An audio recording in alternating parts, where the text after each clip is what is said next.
Di ibu kota kerajaan Galia, raja dan pengadilan akan dieksekusi di depan umum. Algojo menjentikkan jarinya, dan gilotin segera jatuh untuk membunuh yang ke-97, lalu yang ke-98, lalu yang ke-99.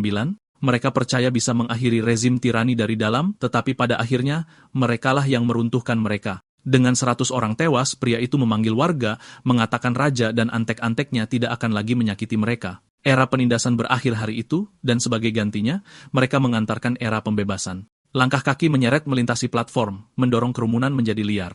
Mereka meneriakkan hinaan dan menyerukan kematian mereka segera. Queen, penasihat pertama raja, menganggap mereka idiot yang haus kekerasan. Dia terikat dan tidak dapat melakukan apapun, tetapi mereka bahkan tidak menyadari bahwa mereka dibodohi oleh orang-orang yang berada di balik tontonan penaklukan. Ordo Pembebasan adalah kelompok aristokrat yang konon berjuang untuk rakyat, tetapi sebenarnya didirikan oleh keluarga Desak. Mereka adalah tiran sejati yang telah menarik tali dari balik bayang-bayang selama berabad-abad. Langkah mereka selanjutnya adalah membuat orang percaya bahwa pembebasan sudah dekat dan menggunakannya sebagai dalih untuk membantai musuh-musuh mereka sekali dan untuk selamanya.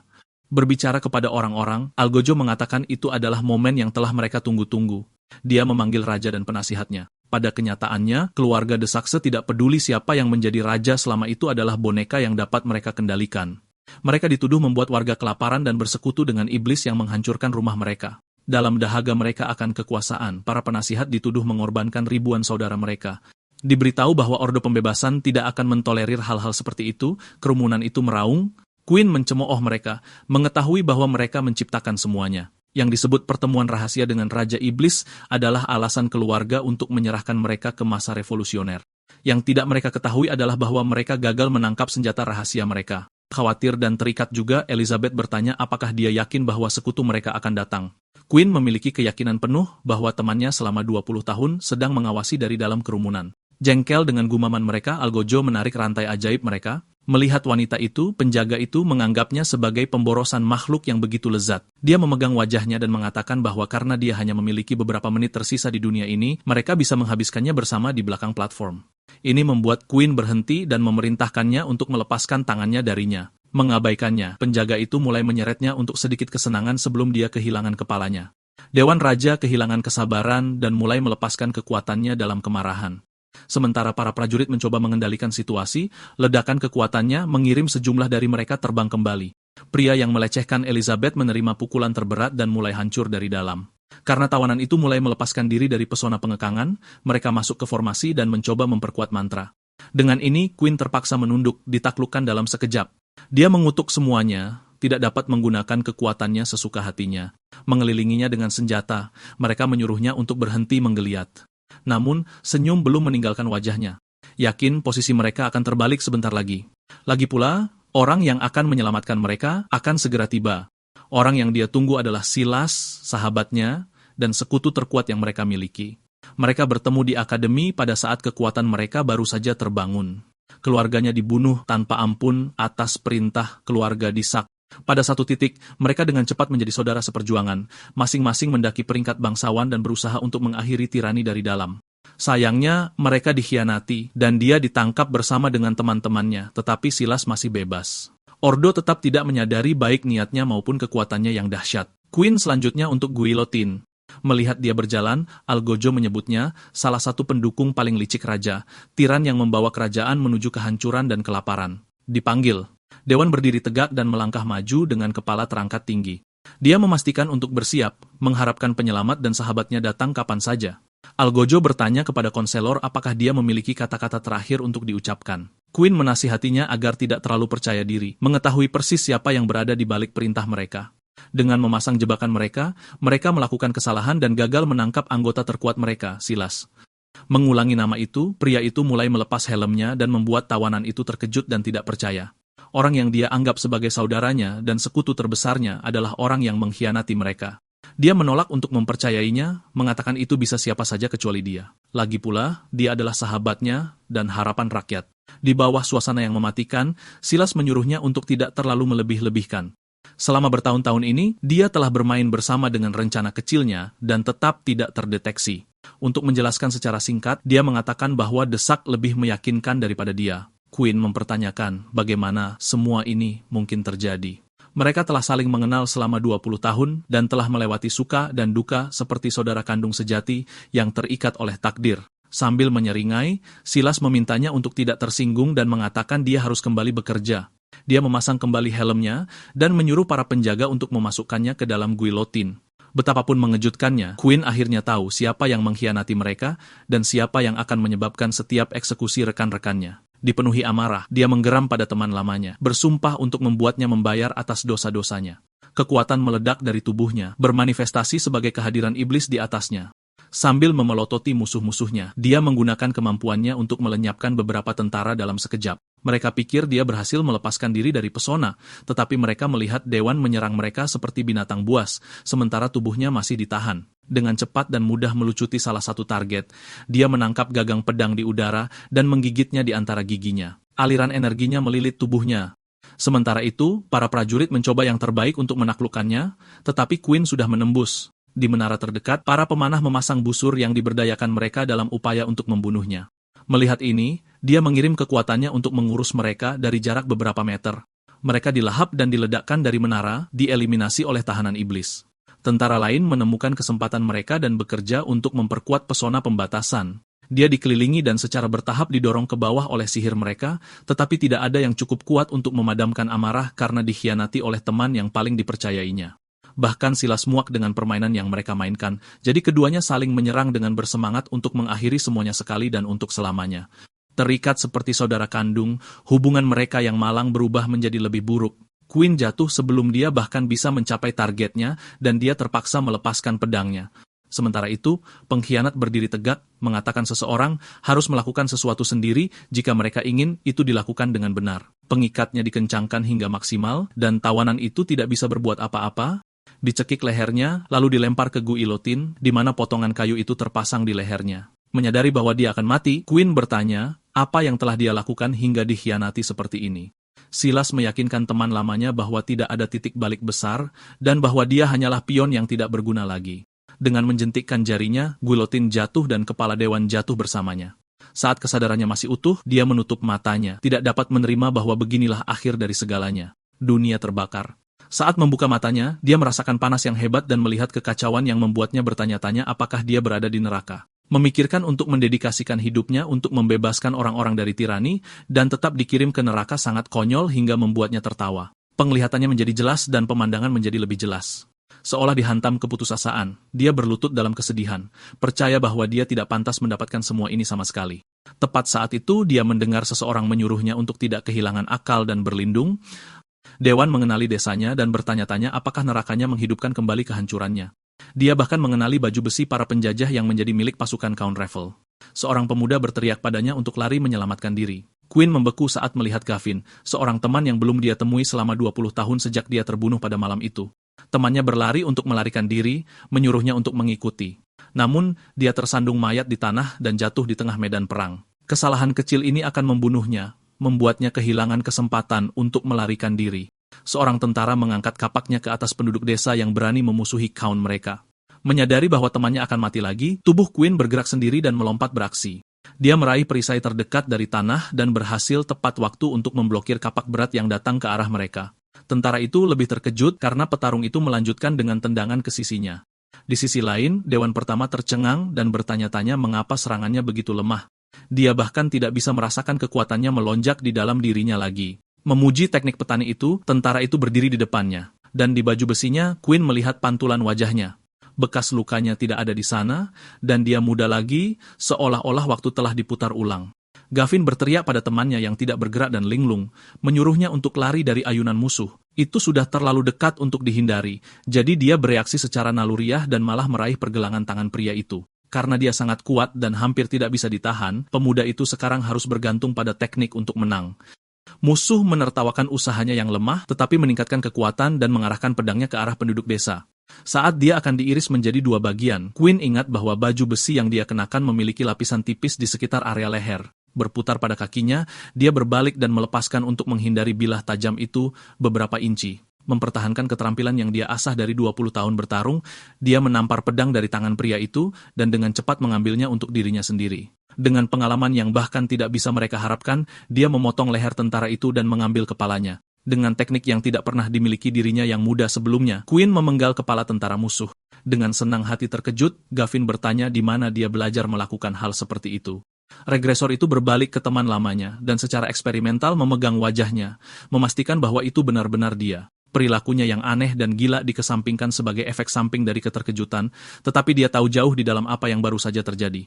Memang benar dia telah kembali ke masa lalu 20 tahun, tetapi bagaimana itu mungkin? Dia jelas ingat berada di gilotin dan kepalanya dipenggal. Melihatnya tenggelam dalam pikirannya, Gavin membawanya kembali ke kenyataan dengan tepukan tegas dan mengatakan mereka harus pergi dan menyelamatkan keluarga mereka dari para penjajah.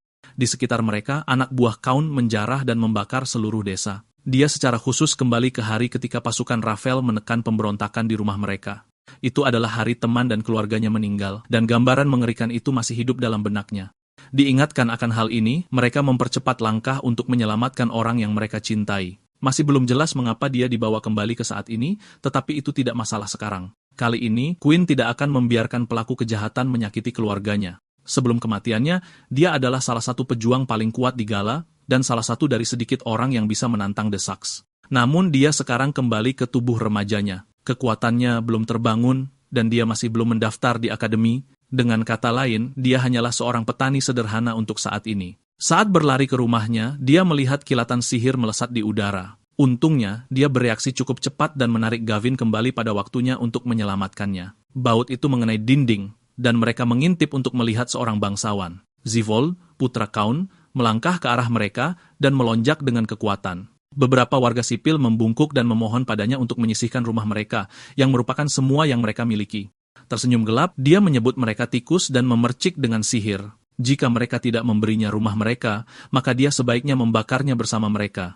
Dia melepaskan gelombang energi yang memotong keluarga dan rumah mereka menjadi dua. Sementara itu, Quinn mengutuk sampah itu, mengingat bahwa dia juga membantai orang tuanya. Konon, tidak ada yang bisa dia lakukan terhadap bangsawan kecil tanpa kekuatannya. Rencananya untuk saat ini adalah bergerak diam-diam melalui atap dan mencapai rumahnya tanpa terdeteksi. Ini berhasil, dan mereka mencapai rumahnya dengan cepat, tetapi melihat para penjajah sudah bergerak masuk melalui reruntuhan. Karena mereka sudah ada di sana, perkelahian pada dasarnya tidak bisa dihindari. Gavin mencoba menghentikannya, ingin meminta bantuan terlebih dahulu, tetapi dia tidak punya banyak waktu sebelum mereka menghancurkan rumahnya. Tanpa bangsawan manapun, mereka hanyalah tentara bayaran biasa dari pasukan Kaun. Memang benar dia tidak memiliki kekuatannya, tetapi ingatannya tentang 20 tahun di medan perang masih utuh. Didorong oleh banyaknya pengalaman ini, dia melompat beraksi dan menabrak rumahnya melalui jendela. Di sana, dia segera melihat orang-orang sudah meletakkan tangan pada keluarganya. Dia menghitung total 3 penyusup. Mereka melihat dan mencoba menaklukkannya, tetapi Quinn sudah mendapatkan sepasang pisau dapur. Mengatakan dia ingin melihat mereka mencoba, veteran itu melemparkan satu ke musuh. Pisau itu bersarang di leher seorang pria bahkan sebelum mereka bisa bereaksi. Sekarang hanya ada 2 yang tersisa. Saat para tentara menyaksikan rekan mereka jatuh tak bernyawa dari satu pukulan musuh, mereka sudah menyerbu dengan kecepatan mematikan. Mereka bereaksi, dan salah satu berhasil memblokir dengan pedangnya tepat waktu. Selama bentrokan sengit ini, Quinn merasakan penyusup lain datang dari belakang. Seorang pria normal akan tidak berdaya dalam situasi ini, terutama karena dia tidak bisa bergerak maju atau mundur. Dengan begitu, dia masih bisa naik. Dia melompat tinggi ke udara dan menghindari ayunan pedang, yang malah mengenai teman pria itu. Hanya tinggal 1 orang lagi, dan dia mendarat tepat di belakangnya. Seumur hidupnya, dia memimpikan hal-hal yang bisa dia lakukan pada pembunuh keluarganya. Bahkan dalam mimpi terliarnya, dia tidak pernah berpikir akan bisa melihat mereka hidup lagi. Karena itu, dia menunjukkan belas kasihan kepada pria itu dan membunuhnya dengan rasa sakit minimal. Rumah mereka telah dipertahankan, dan keluarganya berlari untuk memeluk penyelamat mereka. Quinn melingkarkan tangannya di sekitar mereka, mengatakan dia merindukan mereka selama ini. Bingung dengan apa yang dia maksud, ayahnya bertanya di mana dia belajar bertarung seperti itu, jadi dia hanya berjanji untuk menjelaskan semuanya nanti. Untuk saat ini, mereka harus pergi ke hutan tempat yang lebih aman. Dia mengingatnya dengan baik. Satu-satunya yang selamat malam itu adalah orang-orang yang melarikan diri ke hutan dan kembali saat fajar. Mereka bersatu kembali dengan Gavin yang berada di luar dan menyuruhnya untuk ikut. Karena rumah orang tuanya berada di tepi hutan, mereka sudah aman. Dia juga mengingat ini, dan bagaimana mereka selamat sementara putra mereka meninggal. Bertekad untuk mengubah takdir itu, Quinn memimpin kelompok itu ke tempat yang aman. Begitu banyak penduduk desa kehilangan nyawa mereka hari itu, dibunuh oleh orang-orang kejam Kaun. Sekarang dia memiliki kesempatan kedua, dia harus menggunakannya dengan baik. Mereka berhasil berkumpul kembali dengan yang lain dan menyiapkan perkemahan untuk malam itu. Menyuruh mereka untuk tetap di sana, dia bermaksud untuk melakukan sesuatu yang lain tetapi tiba-tiba kehilangan kekuatannya. Penglihatannya menjadi kabur, tetapi dia merasa dirinya jatuh. Saat mereka memanggilnya, pemuda itu pingsan karena memaksakan tubuhnya yang lemah hingga batasnya. Begitu dia menutup matanya, dia memimpikan masa lalunya yang tragis dan menghidupkan kembali mimpi buruk itu. Dengan teman-temannya terikat dan menyaksikan, sahabatnya menyebutnya bidak yang sudah tidak berguna lagi. Begitu saja, pengkhianat itu memenggal kepalanya seolah-olah mereka tidak menghabiskan 20 tahun bersama. Terakhir dan cukup aneh, dia mendengar jeritan kesakitan Gavin. Quinn bangun dengan sinar matahari hangat di atasnya. Tidak ada lagi keraguan tentang itu, dan dia benar-benar kembali 20 tahun ke belakang. Terlepas dari alasannya, dia sekarang memiliki keuntungan besar atas musuh-musuhnya. Dia bertekad untuk tidak gagal dengan biaya berapapun, tetapi dia masih perlu membangkitkan kekuatannya untuk berhasil. Saat itu, dia mendengar jeritan yang menusuk telinga dan berlari secepat mungkin untuk berkumpul kembali dengan penduduk desa. Apakah itu para penjaga? Alih-alih musuh, dia melihat Gavin, sedih dan berlutut di tanah. Ayahnya menjelaskan bahwa pemuda itu akan membutuhkan waktu, karena para prajurit membunuh orang tuanya. Quinn tidak bisa mempercayainya, yakin bahwa ibu dan ayah temannya selamat di kehidupan sebelumnya. Quinn mempertanyakan apa yang terjadi, mengingat bagaimana orang tua Gavin tinggal di dekat hutan. Ayahnya menghela nafas dan berbagi bahwa Zephod mengamuk setelah mengetahui bahwa beberapa anak buahnya meninggal. Dengan kata lain, itu adalah kesalahannya karena membunuh para prajurit itu. Dengan menyelamatkan orang tuanya, dia akhirnya membuat teman yang dia sayangi menjadi yatim piatu. Demikian pula, berlutut Quinn menatap ke langit. Memanggil siapapun yang mengirimnya ke sana, dia bertanya apakah dia sedang dihukum dan apakah dia akan disiksa selamanya. Ayahnya menghiburnya, mengatakan dia tidak boleh menyalahkan dirinya sendiri atas apa yang terjadi. Mempertimbangkan semuanya, penjahat sebenarnya adalah para Revel yang menyebabkan kekerasan dan kekacauan. Diberitahu bahwa dia menyelamatkan Gavin, dia menyatakan kebanggaannya pada putranya. Orang tua itu benar, dan dia tidak bisa terus meratapi nasibnya.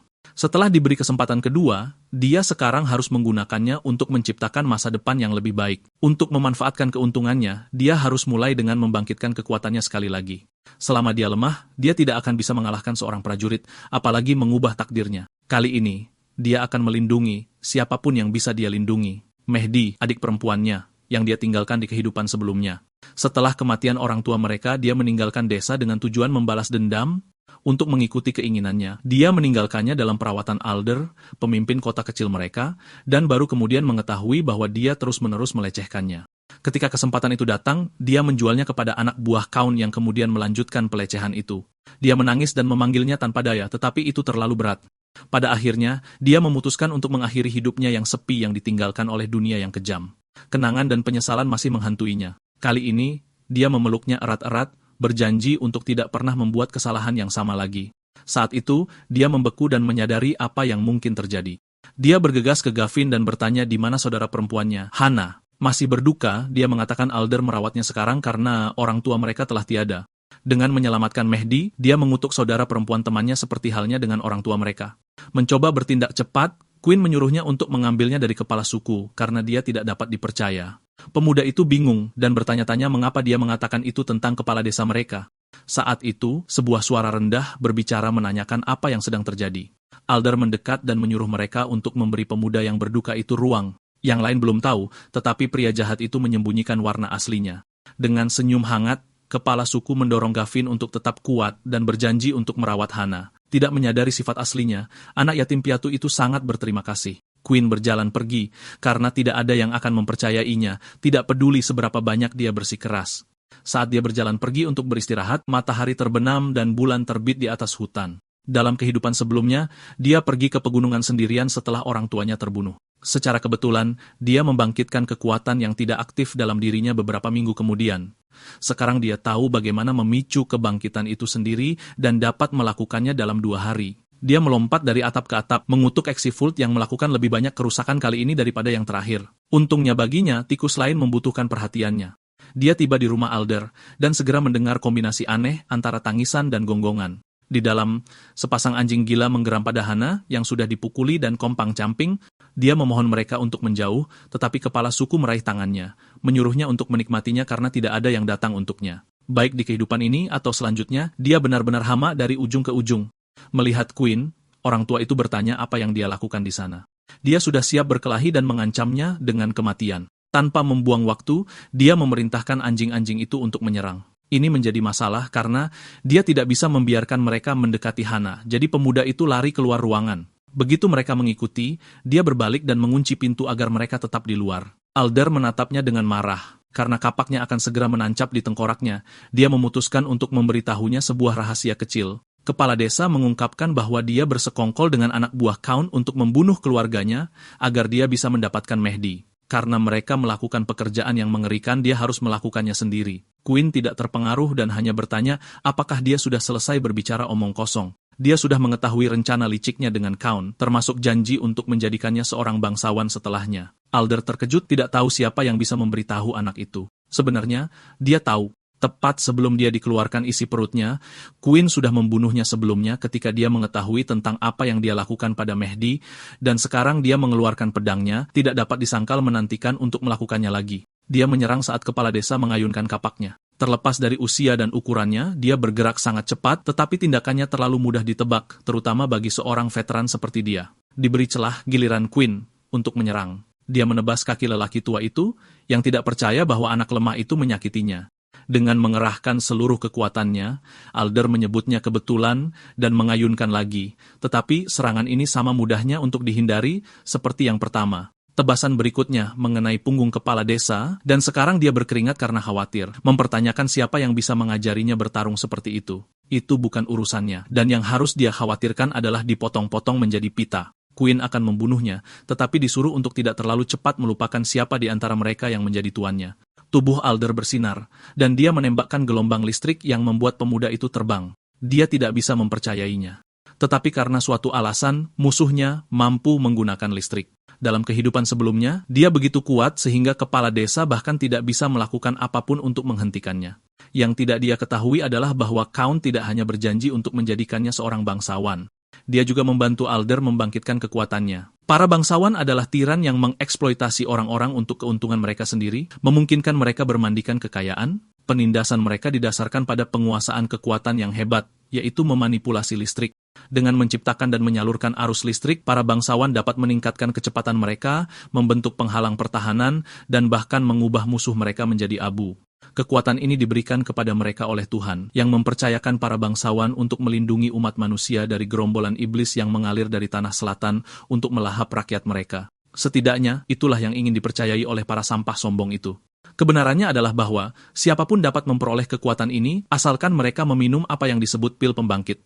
Ini adalah obat-obatan rahasia yang diramu oleh para bangsawan, yang memberikan kemampuan kepada mereka yang menelannya untuk memanipulasi listrik. Diberikan ini sebagai bagian dari kesepakatan mereka, Alder terbangun, dan sekarang menjadi bagian dari rahasia yang paling dijaga di seluruh negeri. Akhirnya, dia akan bisa meninggalkan desa Jamban tempat mereka tinggal dan bergabung dengan jajaran para bangsawan. Queen mengejeknya, tahu dia mungkin akan berakhir menjadi pesuruh yang melakukan pekerjaan kotor. Kata-katanya memprovokasi kepala desa, yang berpikir dia terlalu berisik untuk seseorang yang akan dibunuh. Dia menembakkan baut listrik lain, tetapi veteran itu menghindar dengan sempurna, tahu dia mungkin bahkan tidak dapat mengendalikan kekuatannya. Kemenangan mungkin saja, tetapi jika dia sedikit saja menyentuhnya, dia akan benar-benar terpanggang. Sambil menunduk dan memikirkan cara untuk mengalahkan lawannya, dia melihat gulungan logam di dekatnya. Itu adalah gulungan tembaga, yang sangat bagus untuk menghantarkan listrik. Queen mengambil barang itu. Rencananya berisiko dan mungkin membunuhnya, tetapi dia hanya memiliki satu kesempatan untuk membuatnya berhasil. Musuh semakin cepat dan dia perlu memikirkan cara untuk menjaga jarak. Untuk alasan yang tidak diketahui Alder, pemuda itu menyebarkan benang tembaga ke seluruh ruangan dan menunggu tembakan terbaiknya. Masih menyembunyikan senjata rahasianya, Queen memprovokasi kepala desa yang sombong itu dan mengejeknya karena terlalu banyak meleset. Ini berhasil pada pria yang bodohnya arogan itu, yang mengisi tinjunya dengan seluruh kekuatannya dan menembakkan ledakan listrik yang sangat besar ke depan. Menyamakan waktu dengan sempurna, pemuda itu melemparkan gulungan itu ke atas, mencegat baut dan menghantarkan seluruh listrik. Rencananya berhasil dan kabel itu mengalir dengan energi. Alder terkejut bahwa lawannya telah menutup celah tanpa terkena. Setiap kali dia menghindar, dia memutar jaring tembaga, dan setiap serangannya mengisinya. Saatnya untuk serangan terakhir. Menyatakan akhir pertandingan, Queen menendang perut kepala desa, mengirimnya kembali dan tepat ke dalam jaring tembaga. Listrik yang melonjak mengalir ke seluruh tubuhnya, memanggangnya dari dalam keluar. Hangus dan berasap, Alder jatuh ke tanah dengan tidak percaya dan bertanya bagaimana mungkin anak itu mengalahkannya. Sungguh mengejutkan bahwa dia sebenarnya masih hidup. Bahkan untuk serangga sebesar itu, listrik yang begitu kuat biasanya akan membunuh apapun yang disentuhnya. Melihat pemuda itu mengambil pedangnya, kepala desa yang keji itu mencoba untuk membuat kesepakatan. Dia berjanji untuk memperkenalkannya kepada Count dan bahkan menjadikannya seorang bangsawan. Queen mencibir pada pria yang memiliki keberanian untuk memohon belas kasihan setelah semua kengerian yang dia timpakan pada Mehdi. Alder bingung, tahu dia tidak melakukan apapun pada saudara perempuannya. Sekali lagi, dia adalah sampah pengecut, baik dalam kehidupan ini atau yang sebelumnya, dan bahkan di kehidupan berikutnya. Setiap kali mereka bertemu, Queen akan menghancurkannya tanpa ampun apapun yang terjadi. Kehidupan lelaki tua itu berakhir dengan pisau jagal yang dalam di kepalanya. Dengan semua itu diselesaikan, saatnya untuk menyelamatkan Hannah, yang telah pingsan karena semua yang terjadi. Dia menggendongnya, berjanji untuk membawanya kembali ke Gavin dengan selamat. Dengan seorang gadis di tangannya, dia menendang pintu kamar hingga terbuka dan disambut oleh anjing-anjing menggonggong yang dia kunci sebelumnya. Namun, satu tatapan mematikan darinya sudah cukup untuk membungkam hewan peliharaan kecil itu. Membuat mereka menyembuhkan, dia berjalan pergi dan ke malam yang dingin. Kembali di hutan, yang lain khawatir tentang pemuda yang tiba-tiba menghilang. Tepat pada saat itu, mereka mendengar ketukan dan seseorang membuka pintu. Gavin berlari untuk melihat temannya, tetapi terkejut menemukan saudara perempuannya yang tidak sadarkan diri di tangannya. Ditanya apa yang terjadi, Queen menegaskan kembali bahwa itu adalah Alder.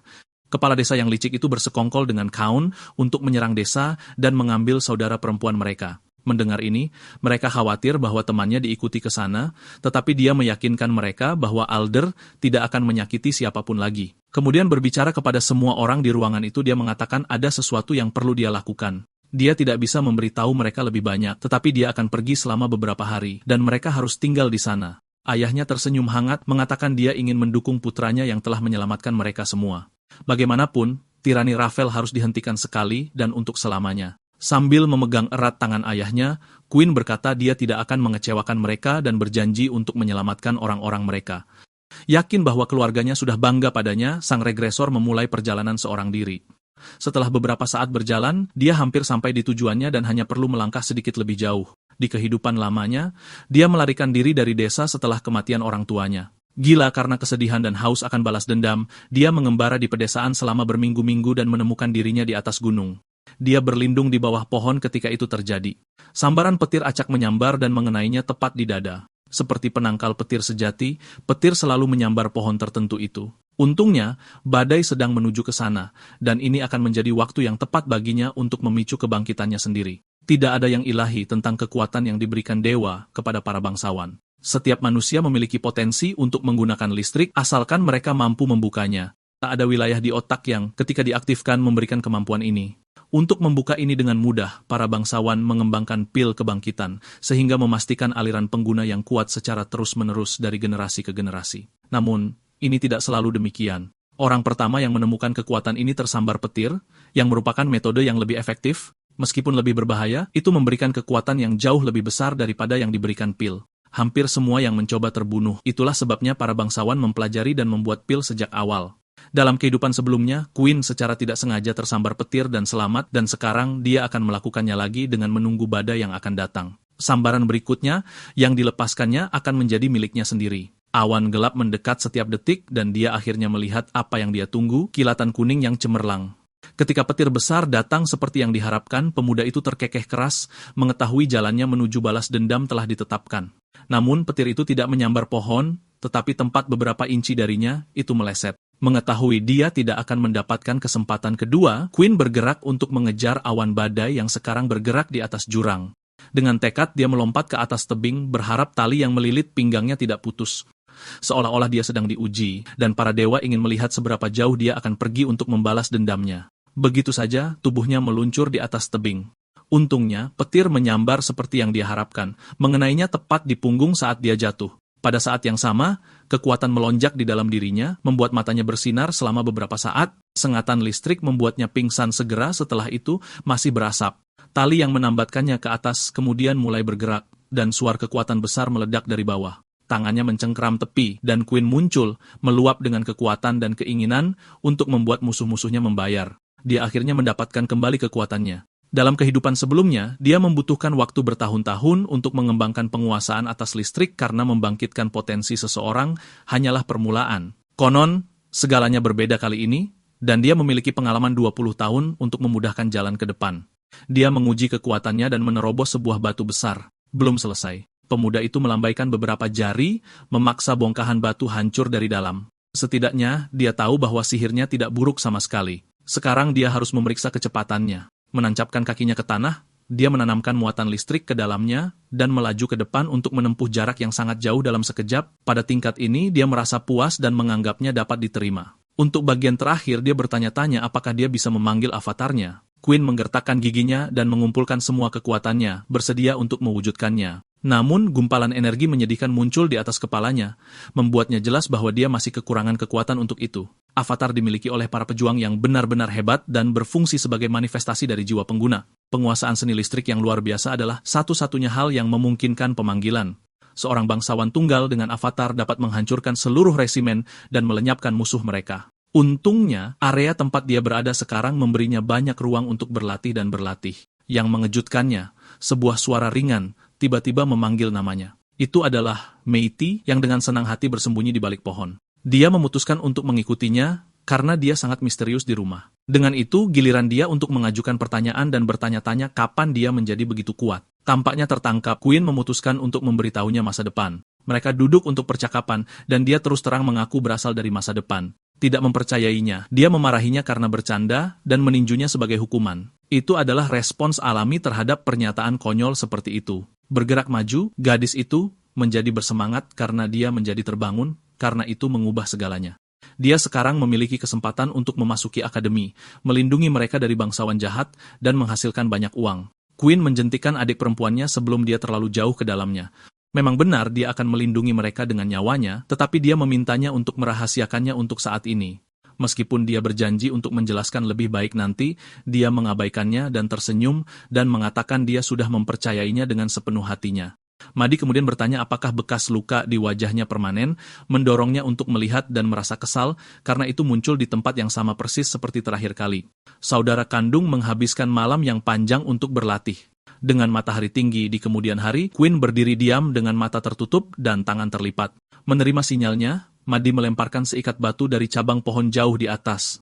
Menggunakan gelombang elektromagnetik, dia merasakan proyektil, dan dengan kaki yang diisi, melaju melalui daratan untuk merebut mereka semua dari udara. Meskipun sudah berakhir dalam sekejap, dia hanya berhasil mengambil 14 dari 15 batu. Dia terkesan dengan seberapa cepat dia belajar dan mengatakan seolah-olah dia telah menggunakannya sepanjang hidupnya. Dengan itu, dia memintanya untuk membantunya turun dari pohon, tetapi dia dengan datar menolak untuk berhenti sampai dia berhasil mengambil semua 15. Dia melempar batu dengan marah, mengeluh bahwa sudah 4 jam sejak mereka mulai. Pemuda itu melanjutkan dan melepaskan beberapa tebasan energi. Adik perempuannya ingin menyelesaikan saat dia mencapai semua 15, tetapi dia tiba-tiba meningkatkan target dengan 1. Setelah kematian orang tua Gavin, dia mengutuk kekuatan yang mengirimnya kembali ke masa lalu, merasa seolah-olah itu menghukumnya karena alasan apapun. Namun, minggu yang dia habiskan untuk berlatih dengan saudara perempuannya seintens apapun itu telah menjadi sumber sukacita yang besar baginya. Dia bisa melihatnya begitu bahagia dan penuh kehidupan. Dan di penghujung hari-hari yang panjang, dia berpikir pada dirinya sendiri bahwa itu adalah hal terbaik yang terjadi padanya dalam 20 tahun. Pertemuan takdirnya dengan Silas akan terjadi cepat atau lambat. Untuk saat ini, dia harus mengurus keluarga Ravel atau para tiran yang membakar desanya sampai rata dengan tanah, dengan kejam membantai orang tuanya, dan menyebabkan saudara perempuannya cukup sakit untuk mengakhiri hidupnya. Dalam kehidupan sebelumnya, dia tidak pernah bisa membalas dendam terhadap mereka. Pada saat dia menguasai kekuatannya, pangkat tinggi dan kebangsawanannya membuatnya terlalu berbahaya untuk bergerak melawan mereka, terutama dengan rencana yang lebih besar untuk menjatuhkan rezim. Sekarang dipikir-pikir, dia mengutuk rencana celaka itu. Sambil menyatukan tangannya, dia mewujudkan pedang yang terbuat dari listrik murni dan mengirimkannya terbang menembus pohon. Kali ini, dia tidak akan repot-repot dengan basa-basi. Di provinsi timur kerajaan terdapat Kastil Ravel. Di sana, seorang pria bergerak sendirian di malam hari, melompati dindingnya. Terselubung dalam kegelapan dan listrik, dia menyelinap di sekitar area tersebut. Kastil itu sendiri dijaga ketat oleh tentara, tapi untungnya Queen bisa bergerak secepat kilat, yang bahkan tidak mereka sadari. Dia mendengar suara di dekat jendela, memerintahkan seseorang untuk membawakan makanan kepada para bangsawan. Koki itu memerintah juru masaknya, tidak ingin dibunuh karena menyajikan makanan dingin. Waktunya sangat tepat, dan sekarang penyusup itu hanya membutuhkan gangguan yang nyata. Melompat-lompat lagi, dia menemukan sekelompok penjaga, bosan, dan hampir tidak bisa tetap terjaga. Mereka mengeluh karena ditipu oleh Alder, yang konon menjanjikan mereka wanita. Seorang pria berbicara, melaporkan bahwa seseorang telah membunuh kontak mereka. Berita itu mengejutkan mereka, tetapi salah satu dari mereka masih memiliki keberanian untuk mengkhawatirkan para gadis. Mereka adalah sampah yang sama yang berencana untuk melecehkan Mehdi dan Hana. Monster, seperti mereka pantas dihukum secara brutal. Memberikannya sendiri. Queen memenggal kepala patung tempat dia berada, dan itu jatuh untuk menghancurkan penjaga yang tidak curiga di bawahnya. Meskipun para pria lainnya terkejut, mereka belum menyadari bahwa itu adalah serangan oleh seorang penyusup dan mengira itu adalah kecelakaan dari bagian kastil tua yang lepas. Tidak peduli dengan rekan mereka yang mati, mereka pergi mencari petugas kebersihan.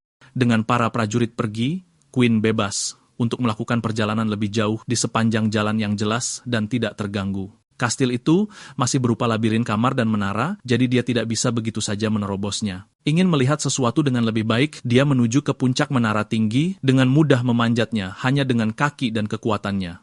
Berpegangan pada batang di bagian paling atas, dia berhasil menemukan tempat tinggal sang pangeran dan melompat turun dengan tujuan tersebut. Rencananya adalah memulai dari atas dan bekerja hingga ke bawah. Setelah mencapai pintu yang dijaga, mudah untuk menyimpulkan bahwa sang pangeran berada di sisi lain. Kali ini, orang celaka itu akan membayar atas dosa dan kejahatannya. Para prajurit melihatnya saat dia mendekat dengan terang-terangan, tetapi mereka terlalu lambat dan Queen sudah bersiap untuk membunuh. Memegang helm logam mereka, dia mengalirkan listrik dan menyetrum mereka dari ujung kepala sampai ujung kaki. Karena mereka tidak akan membutuhkan pedang mereka lagi, dia mengambilnya untuk dirinya sendiri dan menendang pintu hingga terbuka. Menyusup ke kediaman sang pangeran dan keluarganya, dia merusak makan malam mereka, mengatakan bahwa sekarang saatnya untuk membayar harga atas kesalahan-kesalahannya. Raphael dengan acuh tak acuh menatap tamu tak diundang itu, sementara Ziwell minum dan menyombongkan diri karena benar. Seperti yang dia katakan, orang yang membunuh Alder pasti akan datang untuk mereka selanjutnya. Sang pangeran masih skeptis, tidak percaya bahwa orang kecil seperti itu bisa membunuh kepala desa, kecuali dia mencuri pil kebangkitan palsu para bangsawan. Memanggil pemuda itu, dia dengan merendahkan, bertanya apakah dia merasa sedikit lebih kuat dari biasanya. Kata-katanya yang meremehkan mengingatkan Queen akan kenyataan. Para bangsawan hanya bertindak dengan penghinaan terhadap rakyat jelata, dan tidak ada pengecualian. Bagi mereka, dia tidak lebih mengancam daripada seekor lalat, tetapi sekarang saatnya untuk mengubah semua itu. Dia mengaku membunuh Alder, pengkhianat yang mereka bantu merencanakan serangan di desanya. Dengan konfirmasinya, Zivold meminta 100 emas yang dia pertaruhkan dengan ayahnya. Raphael menguap, sama sekali tidak terganggu oleh semua itu. Dia berasumsi bahwa kepala desa yang menyedihkan itu terbunuh karena pertengkaran yang menyedihkan, percaya bahwa orang-orang barbar desa akan saling membunuh untuk sepotong daging. Saat itu, gelombang energi memotong makanan di peralatan peraknya. Sang pangeran ditanya apakah dia tahu apa itu babi buncit. Itu adalah nama panggilan yang diberikan para bangsawan di ibu kota kepadanya. Dalam kehidupan Queen sebelumnya, dia menghabiskan banyak waktu di sekitar bangsawan tinggi, dan salah satu kegiatan favorit mereka adalah mengejek bangsawan provinsi. Raphael juga tidak terkecuali, tentu saja. Tidak lagi acuh tak acuh, sang pangeran dihina oleh kata-katanya yang kurang ajar. Pangeran dan putri Raphael juga dikenal sebagai babi buncit dan istrinya yang jelek, mereka semua adalah petani bagi seseorang yang lebih tinggi. Terbawa ke dalam gelombang hinaan, wanita itu memecahkan pialanya karena marah. Dia menembakkan semburan listrik untuk membakar penyusup itu hingga garing. Saat asap menghilang, mereka melihat pemuda itu berdiri di sana tanpa terluka sama sekali. Dia bertanya apakah hanya itu yang mampu dilakukan sel jelek itu. Dia tidak percaya bahwa dia masih hidup. Tetapi karena dia hidup, dia ingin tahu apakah dia dapat menahan serangan kekuatan penuh. Sebelum dia bisa menyerang lagi, cambuk energi merahnya sendiri mengenainya. Serangan yang sedikit itu membingungkannya pada awalnya, tetapi tubuh wanita itu tiba-tiba tersentak dan bergetar saat dia kehilangan kendali atas kekuatannya. Pengguna yang ceroboh, seperti dia tidak dapat menyalurkan kekuatan dengan aman, ciri khas pemula yang tidak terlatih. Raphael khawatir dan memanggil istrinya. Namun, yang dibutuhkan hanyalah percikan kecil dari Queen. Dengan pemicunya kekuatan yang tidak stabil di dalam dirinya meledak saat dia masih di udara. Keluarganya menjerit saat mereka melihat dia diledakkan dan jatuh tak bernyawa di tanah dengan suara keras. Penyusup itu menghibur sang pangeran, berjanji untuk segera menyuruhnya bergabung dengannya. Tidak mau membiarkan itu terjadi dengan mudah, Zivold memblokir serangannya dengan tangan kosongnya, memungkinkan ayahnya untuk berputar di belakang penyerang. Pusat ruangan meledak dari kekuatan mereka, tetapi Queen berhasil mundur tepat waktu sebelum mengenainya. Mereka berjalan ke arah orang yang berani menyerang seorang bangsawan. Sebagai hukuman atas kejahatannya, mereka pasti akan melenyapkannya dan melanjutkan untuk membesarkan desanya selanjutnya. Sambil tersenyum mendengar ancaman mereka, pemuda itu menyuruh para babi itu untuk mendengarkan dan mengatakan bahwa serigala telah tiba untuk memburu mereka. Zivold bergerak lebih dulu, ingin membalas dendam ibunya yang telah meninggal, tetapi serangannya sangat lambat dibandingkan dengan Queen. Sangat mudah untuk menghindari serangan yang lemah dan ceroboh seperti itu. Mereka mungkin telah terbangun, tetapi itu semua dari pil dan tidak ada apa-apanya dibandingkan dengan kekuatan yang diisi petir miliknya. Konon, menghadapi dua orang pada saat yang sama membuatnya berbahaya karena dia harus terus memikirkan yang lain. Sang pangeran menyerang saat dia menghindar untuk menghindari pukulan matahari. Raffle memaksa mereka untuk membuka celah dan mendorong Zivult untuk mengambil kesempatan untuk menyerang. Siap untuk menyelesaikannya, Queen berdiri di antara kepalan tangan mereka yang supercharged. Dia melepaskan kekuatannya sendiri dan menangkap setiap pukulan dengan tangan kosongnya. Tendangan cepat ke perut mengeluarkan sang pangeran dari komisi. Sedangkan untuk putranya, dia telah meneror desanya terlalu lama. Para bangsawan yang menyedihkan menyebut diri mereka prajurit pilihan Tuhan. Sekarang saatnya untuk menghapus semua dosa mereka. Masih memegang tangan Zivall, dia meledakkan bangsawan muda itu hingga berkeping-keping. Raffle berteriak saat melihat anggota keluarganya terbunuh. Dengan marah, dia mengumpulkan semua energi di tubuhnya dan melepaskannya pada bocah itu, meneror rumahnya. Namun, dia jatuh ke tanah saat melihatnya berdiri tanpa terluka setelah menerima kekuatan penuhnya. Akhirnya, karena ketakutan, dia bertanya siapa sebenarnya pria ini. Queen menyebut dirinya petani sederhana yang bukan siapa-siapa yang menderita akibat kekejaman mereka sepanjang hidupnya. Karena itu, dia memutuskan bahwa sudah cukup dan inilah saatnya untuk mengakhiri tirani mereka. Raffle akhirnya menyadari bahwa dia pasti mendapatkan kekuatannya dari petir itu sendiri. Berlutut tanpa harapan, sang Count menuduhnya mengambil segalanya darinya, tetapi Queen meluruskan dan mengatakan dia hanya membersihkan kandang babi. Dia disebut orang bodoh yang gegabah karena menantang para bangsawan. Dengan membunuh Count, dia akan menandatangani surat perintah kematiannya sendiri dan diburu oleh yang lain. Pria muda itu menatapnya dengan seksama. Liontin di lehernya adalah simbol kebangsawanannya. Queen merebutnya, tidak mau takut dengan perhiasan murahan. Raffle berteriak, mengatakan seorang petani seperti dia bahkan tidak layak untuk menyentuhnya. Begitu dia mati, para bangsawan tinggi sendiri akan melacak si pembunuh. Dia disuruh untuk tidak terlalu yakin tentang itu. Queen menatap bayangannya pada Liontin itu. Menyatakan bahwa dia akan melakukan perburuan kali ini, dia menggenggam erat pedangnya dan memotong leher Count.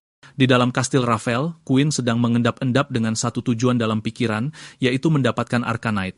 Diketahui sebagai biji paling mahal di dunia yang digunakan oleh para bangsawan untuk membuat lambang mereka. Ini memungkinkan mereka untuk memperkuat kekuatan listrik mereka. Namun, mengingat harganya, hanya para bangsawan di ibu kota yang memilikinya dalam jumlah besar. Mengingat bahwa Count Raffle dulu membual tentang memilikinya di tanahnya, dia berpikir bahwa pria itu pasti telah menimbunnya di kamar pribadinya. Dengan pemikiran itu, dia bergegas menuju kamarnya dan menemukan sebuah kotak harta karun. Dia membukanya menggunakan kekuatannya dan frustrasi karena hanya menemukan sebagian kecil dari biji tersebut. Dia mengutuk Count karena menipunya karena dia berharap menemukan cukup untuk membuat senjata. Dia membutuhkan lebih dari sekadar serpihan untuk rencananya. Dengan perginya para Raffle, penduduk desa tidak perlu takut dan akan membutuhkan waktu bagi para bangsawan untuk menggantikan Count. Dan dengan kekacauan yang dia rencanakan di ibu kota, mereka akan memiliki masalah yang jauh lebih mendesak daripada memerintah provinsi yang jauh, yang berarti keluarganya akan aman saat dia terdaftar di akademi. Dia tersenyum pada pikiran itu, senang bahwa dia dapat menjaga keluarganya tetap aman. Dia tidak sabar untuk memberitahu mereka bahwa dia telah membangkitkan kekuatannya dan melihat ekspresi wajah mereka. Dia memasang senyum sentimental lagi, mengingat bahwa di kehidupan sebelumnya, dia turun gunung setengah mati. Hari itu, dia berpikir bahwa dia hanya tersengat listrik. Terluka dan pusing, dia berhasil menyeret dirinya kembali ke desa sebelum pingsan dalam keadaan linglung dan kebingungan. Penduduk desa datang membantunya, khawatir tentang apa yang terjadi padanya. Dia meyakinkan mereka bahwa dia baik-baik saja dan dia hanya kelelahan. Tetapi tiba-tiba, dia menciptakan percikan listrik pertamanya. Arus mengalir melalui tubuhnya, mengirimkan sentakan ketegangan. Dia sama terkejutnya dengan penduduk desa ketika mereka melihat percikan api di ujung jarinya. Seluruh desa merayakan dan membawanya di pundak mereka dan meneriakkan namanya. Mereka penuh tawa dan kebahagiaan. Senang bahwa anak laki-laki itu akhirnya membangkitkan kekuatannya. Bagi penduduk desa, dia adalah suara harapan untuk kehidupan yang lebih baik. Seorang bangsawan yang akan mengajukan banding untuk kebaikan rakyat. Karena dia, mereka akhirnya akan memiliki sumber daya yang cukup, dan mereka akan dilindungi terhadap para penguasa lokal. Saat ini, sekarang setelah kekuatannya bangkit kembali, dia bertanya-tanya bagaimana reaksi mereka kali ini. Namun, kesadaran tiba-tiba menyadarinya. Merasakan ketakutan perlahan meresap, dia melihat sekeliling desa dan menemukan bahwa itu benar-benar sepi, dengan keheningan yang memekakkan telinga.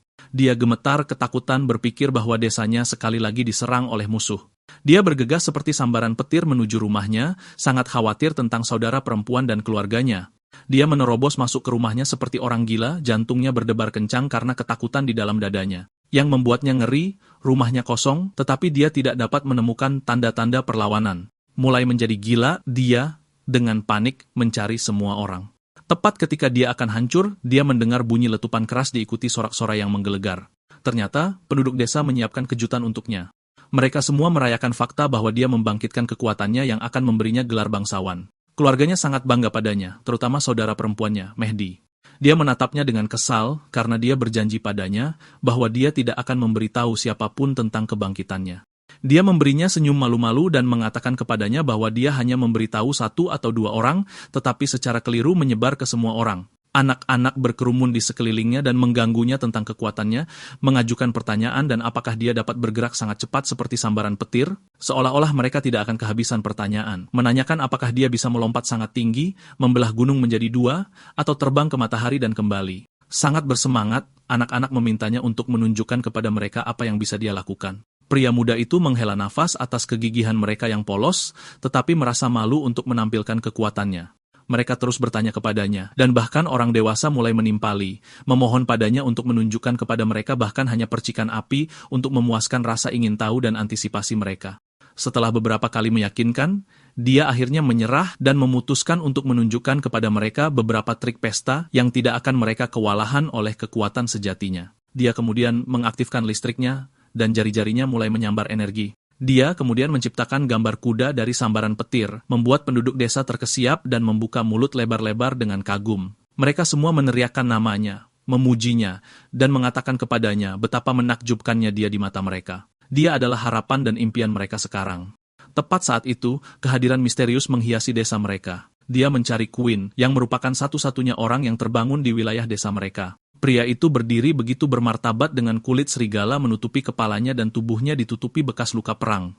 Queen terkejut melihat pria bernama Rayshak yang merupakan pemimpin serigala perak. Pria itu mendengar desas-desus bahwa Alder telah meninggal, yang dulunya adalah serigala perak. Dengan aura menakutkan dan suara menggelegar, dia menyatakan bahwa adalah tanggung jawabnya untuk menjunjung tinggi kehormatan kelompok tentara bayaran mereka dengan mengambil kepala siapapun yang membunuhnya. Dia kemudian melihat dengan tajam ke arah Queen dan membenarkan bahwa anak laki-laki itu adalah orang yang mengirim Alder. Queen tidak menyangkal fakta tersebut dan menyatakan bahwa Alder pantas mendapatkan nasibnya dan dibunuh. Orang tua itu setuju dengannya dan membenarkan bahwa Alder bukanlah orang yang baik dan hanyalah orang yang jahat. Dia mengakui bahwa anak laki-laki itu benar tentang membunuh pemimpin desa yang jahat, tetapi kode tentara bayaran adalah sakral dan dia harus mematuhinya, dan dia harus membalas dendam pada rekannya. Untuk membuktikan maksudnya, dia segera menebaskan pedangnya ke arah anak laki-laki itu. Queen hampir terluka dan berhasil menghindari serangan di menit terakhir. Dia kemudian terkejut melihat pedang Rayshak dihiasi dengan arkanit yang berkilauan. Permata di gagangnya lah yang memberi pedang itu kekuatan ekstra. Orang tua itu menyeringai. Melihat reaksinya terhadap pedang itu, Rayshak membual tentangnya, mencatat bahwa pedangnya adalah pedang yang luar biasa. Dia meninju permata itu dengan tinjunya yang keras dan menantang bocah itu untuk berduel sampai mati. Khawatir tentang temannya, Gavin mengambil garpu rumput dan melangkah masuk, mengungkapkan bahwa dia akan membantu temannya melarikan diri demi keselamatannya. Namun Queen yakin bahwa dia bisa melawan orang tua itu sampai mati. Lagi pula, dia dapat menggunakan kekuatan listrik dan memiliki keuntungan yang jelas atas pemimpin serigala perak. Dia kemudian mengambil garpu rumput, berencana untuk menggunakannya melawan lawannya. Melihat tekadnya untuk bertarung, Gavin menyebutnya gila karena menjerumuskan dirinya ke sarang serigala. Dia meyakinkan temannya bahwa dia bisa menangani pertarungan itu. Dan selain itu, dia dapat menggunakan kesempatan ini untuk mengukur kekuatan pedang arkanit. Dia tersenyum dengan percaya diri dan menerima tantangan Rayshak. Tidak ingin membahayakan penduduk desa, dia memberitahu orang tua itu bahwa mereka harus membawa pertarungan mereka keluar desa. Namun, orang tua itu menyatakan bahwa itu tidak akan menjadi masalah karena pertarungan mereka akan berakhir dalam sekejap. Orang tua itu mengayunkan pedangnya ke arahnya dan dia segera memblokir serangan itu dengan senjatanya sendiri, frustrasi karena dia tidak dapat menggunakan kekuatannya karena mereka berada di tengah-tengah penduduk desa. Dia tidak bisa mengambil risiko melukai mereka, jadi dia hanya bisa terlibat dalam pertempuran pedang. Untuk melindungi mereka dan mendapatkan keuntungan, dia menyuruh mereka untuk mundur. Dia kemudian menyerang lawannya untuk memperpendek jarak mereka. Merasakan keraguan-raguannya, Rayshak tahu bahwa dia mengkhawatirkan teman-temannya tersengat listrik. Dia mengepalkan senjatanya. Orang tua itu jelas tahu apa yang dia lakukan, dan berdasarkan bagaimana dia bereaksi, itu menunjukkan bahwa dia telah melawan bangsawan sebelumnya. Mereka saling menyerang. Bahkan jika dia tidak dapat menggunakan kekuatan listriknya sesuka hatinya, dia pasti dapat menanamkan baut listrik pada duri garpu rumput untuk menangkis serangan Reshak. Senjata mereka beradu dan orang tua itu terkesan dengan bagaimana dia mengimbanginya. Dia mengayunkan senjatanya ke arah orang tua itu sekali lagi dan mencoba membaca gerakannya. Dia membuat gerakan lain dan menerkam ke arah pria itu. Setelah memperpendek jarak mereka, dia melemparkan garpu rumput bermuatan listrik ke arah lawannya. Reshak tidak terpengaruh oleh tindakannya. Namun, dia belum selesai dan masih menyembunyikan trik di balik lengan bajunya. Karena dia tidak dapat menggunakan kecepatan petir dengan penduduk desa di sekitarnya, dia menggunakan garpu rumput untuk mengendalikan kecepatannya dan menciptakan serangan lain ke arah Reshak, mengejutkannya dengan gerakan tak terduga. Melihat kesempatan untuk berada di atas angin, dia menyerang punggungnya karena itu adalah bagian yang rentan. Dia bergegas ke arah pria itu, senjatanya dipenuhi baut listrik. Namun, yang sangat mengejutkannya, serangannya terpental dan bahkan tidak mengganggu. Orang tua itu mengakui bahwa lawannya licik dan mampu, tetapi dia juga memiliki beberapa trik yang dia sembunyikan di balik lengan bajunya. Dia kemudian melepaskan mantel bulu yang menutupi tubuhnya, dan Queen terpana melihat bahwa di bawahnya adalah baju besi arkanit penuh, melindungi pria itu dari serangan apapun. Melihat reaksinya yang terkejut, Reshak memperkenalkan dirinya lagi, menyebutkan kepadanya bahwa ia juga dikenal sebagai pembantai bangsawan. Terpicu, pembantai bangsawan bertekad untuk menunjukkan kepadanya kekuatan sejati Arcanite. Dia kemudian membenturkan tinjunya lagi pada permata itu, mengungkapkan bahwa dengan sedikit stimulasi, listrik yang tersimpan di Arcanite dilepaskan. Jadi dia membenturkan tinjunya pada pedangnya sekali lagi dan melakukan hal yang sama untuk perisainya, mengaktifkannya. Dia mengira bahwa bocah itu terkejut bahwa dia memiliki senjata dan baju besi yang hanya bisa didapatkan oleh bangsawan. Dia mengungkapkan bahwa dia mencuri semuanya dari Count Ravel, dan bahwa begitu dia selesai dengan bocah itu dia akan menyelesaikan Ravel selanjutnya. Luar biasa dengan kekuatan. Dia bersumpah untuk membuatnya cepat bagi Queen untuk mengakhiri hidupnya dengan siksaan. Bocah itu akan menjadi nomor 6 dalam daftarnya orang aneh petir yang mati. Keduanya bentrok lagi, dan alih-alih fokus pada pertarungan, dia mengkhawatirkan keselamatan semua orang. Karena ini, dia ditahan dan tidak dapat menggunakan seluruh kekuatannya tanpa rasa takut membahayakan semua orang. Dia merenung keras, memikirkan cara yang lebih baik untuk melawan orang tua itu, dan mencari cara untuk mengubah kekuatannya sendiri melawannya. Queen mengatupkan giginya, kesal karena dia tidak memegang Arcanite. Biji ini dianggap yang paling berharga di dunia, sangat dicari karena kemampuannya yang unik untuk menyimpan dan mengkatalisasi listrik dengan efisiensi yang luar biasa. Bangsawan sering menginginkannya, menggunakannya untuk menempa persenjataan yang meningkatkan listrik yang sangat memperkuat kemampuan tempur mereka. Biasanya, mereka yang tidak memiliki karunia listrik sama sekali menghindari menggunakannya karena biji ini sangat mudah menguap dan sangat sulit dikendalikan. Jika kapasitas Arcanite terlampaui, itu dapat kelebihan beban dan meledak dengan kekuatan dahsyat. Siapapun yang tidak terampil dalam menanganinya atau tidak dapat menyalurkan listrik mereka, dengan benar mempertaruhkan nyawa mereka sendiri hanya dengan memilikinya. Dalam kasus Reshak, Arcanite-nya kemungkinan hanya mengandung muatan listrik yang kecil. Orang tua itu memuji kemampuannya, menambahkan bahwa dia bertahan lebih lama daripada bawahan hitungan yang dia bunuh sebelumnya. Dengan ini, dia menerjang lagi ke arah lawannya. Reshak bertanya apakah dia pernah mendengar tentang Baron de Laisel dan menyebutkan bahwa dia telah membunuh pria itu setelah dia memusnahkan seluruh keluarganya. Dia menghindari serangan orang tua itu sekali lagi sambil memikirkan cara untuk membebani Arcanite-nya. Dia mendengarkan saat lawannya berbagi kebenciannya terhadap para bangsawan yang ingin menghapus mereka dari muka bumi. Dia terus menghindari serangan terus-menerusnya yang penuh dengan penghinaan dan jijik. Reshak menandai kebangkitannya sebagai seorang bangsawan sebagai tanda untuk mengakhiri hidupnya juga. Tidak akan ada pengecualian untuk kebenciannya, yang bertujuan untuk menyelesaikan setiap bangsawan di luar sana untuk membalas dendam seumur hidupnya. Orang tua itu mengayunkan pedangnya dengan kekuatan besar, ingin membelah lawannya menjadi dua. Queen melihat celah di mana serangannya bisa terhubung, tetapi dia harus memberikan segalanya untuk memenangkan pertarungan. Reshak tertawa karena kegembiraan. Dia terkesan dengan lawannya, dan bagaimana dia melakukan pertarungan yang bagus melawannya, bertahan lebih lama dari Baron tanpa tulang belakang yang dia lawan dan bunuh. Namun, ini tidak akan bertahan lama karena dia berencana untuk mengakhiri bocah itu sekarang. Dengan pernyataan ini, dia mengaktifkan listrik di bilahnya yang dihiasi Arcanite dan mengayunkannya ke arahnya. Queen memblokir serangannya dan mencoba mencegahnya terhubung menggunakan tangan kosongnya. Pria itu menertawakan absurditas gerakannya karena dia seharusnya tetap menghindar. Queen menjaga tangannya ke bilah lawannya, mencegatnya agar tidak melukainya. Dia kemudian dengan tenang memberitahu lawannya bahwa pertarungan sudah berakhir. Berkobar dengan tekad, musuh di depannya mungkin lebih kuat darinya, tetapi dia lebih terampil dan belum kehabisan trik. Dia kemudian mengungkapkan bahwa dia hanya memompa jumlah kekuatannya ke bilah orang tua itu. Seolah-olah pada isyarat, pedang Arcanite bersinar di bawah sentuhannya, dan Reshak berteriak kesakitan yang luar biasa. Ledakan merusak terjadi melukai orang tua itu di tempat. Reshak tersengat listrik dengan jumlah baut yang tak dapat dijelaskan yang mengalir melalui tubuhnya. Dia menjatuhkan pedangnya ke tanah dan kehilangan kesadaran di tengah pertarungan. Sambil melihat keadaan musuhnya saat ini, Queen berpikir bahwa muatan yang dia transfer ke pedang Arcanite terlalu banyak untuk ditangani Reshak, karena sepertinya itu mengacaukannya. Dia menghela nafas berpikir bahwa seseorang akan membutuhkan pelatihan bertahun-tahun untuk mengajari tubuh mereka untuk mengatasi sejumlah besar listrik yang gila itu.